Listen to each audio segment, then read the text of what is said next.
Shalom, sahabat WB. Renungan Harian Wanita Bijak, edisi hari Sabtu, tanggal 14 Maret tahun 2026, dengan tema Waktu yang Sisa. Bacaan firman Tuhan hari ini diambil dari 1 Petrus pasal 4, ayat 1-5. Dan sebelum bersama-sama membaca merenungkan firman-Nya, mari kita berdoa.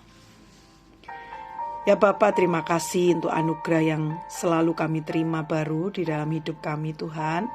Segala yang baik bukan dari kami tapi dari Engkau, dan kami bersyukur. Sebentar lagi kami mau membaca merenungkan firman-Mu.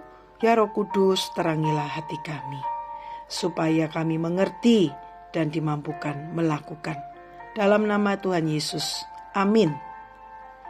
Firman Tuhan dari 1 Petrus pasal 4 ayat 1-5, saya akan membacakan dalam terjemahan baru 2. Sekali lagi, 1 Petrus pasal 4 ayat 1-5. Demikian firman Tuhan. Jadi karena Kristus telah menderita secara badani, kamu pun harus juga mempersenjatai dirimu dengan pikiran yang demikian. Karena siapa yang telah menderita secara badani, ia telah berhenti berbuat dosa. Supaya waktu yang tersisa dalam hidup ini jangan kamu pergunakan menurut keinginan manusia, tetapi menurut kehendak Allah. Sebab telah cukup banyak waktu kamu pergunakan untuk melakukan apa yang suka dilakukan bangsa-bangsa yang tidak mengenal Allah.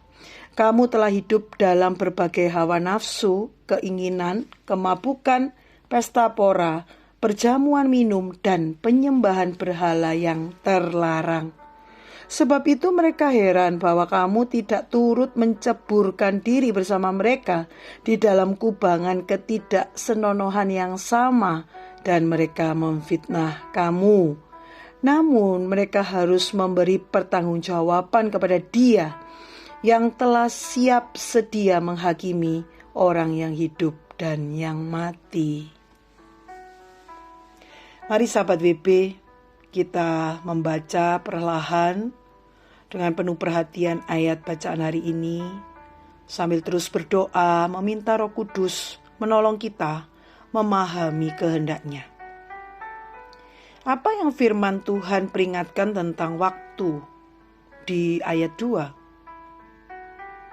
Lebih banyak waktu digunakan untuk apa di ayat 3 dan 4? Dan pada akhirnya apa yang harus dihadapi oleh setiap orang di ayat 5? Sahabat WB, firman Tuhan hari ini mengingatkan kita tentang dua hal. Bahwa kehidupan amatlah singkat bila dibandingkan dengan kekekalan, dan dunia hanyalah tempat kediaman sementara. Karenanya kita tidak boleh terikat dengan hal-hal yang ada di dunia yang sementara ini. Adakah pesona dunia masih menjadi fokus hidupmu? Seberapa engkau menyadari bahwa hidup kita sesungguhnya bukanlah di dunia ini? Seberapa engkau sering mengkaitkan hidupmu sekarang dengan kekekalan? Perhatikan ayat 3 dan 4 yang menyatakan tentang bagaimana kita telah menghabiskan waktu yang Allah percayakan. Apakah engkau sudah menggunakan setiap waktu dalam hidupmu dengan baik? Bagaimana engkau menggunakan waktu yang Tuhan berikan selama ini? Kita hanya memiliki waktu yang sisa, artinya waktu yang tidak banyak. Bagaimana? Seharusnya engkau menggunakan setiap kesempatan dari waktu yang ada. Hidup yang singkat dan sementara ini adalah kesempatan berharga yang seharusnya kita pergunakan untuk hidup berkenan kepada Allah. Mari sebelum membagikan kepada rekan dalam kelompok modul 2 dan sahabat WB yang lain, berkat yang telah kita terima dari kebenaran ini dan komitmen pribadi kita sekali lagi datang kepada Tuhan. Tuhan, terima kasih di dalam Engkau kami memiliki kekekalan. Di tengah dunia yang kami sadar begitu cepat, sementara dan fana Tuhan.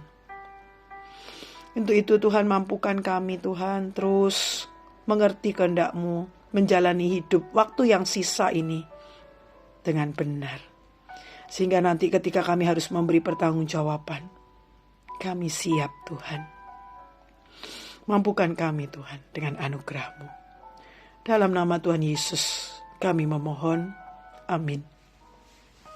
Hidup yang singkat dan sementara ini adalah kesempatan untuk menjalani dan mengisinya dalam perkenanan Tuhan.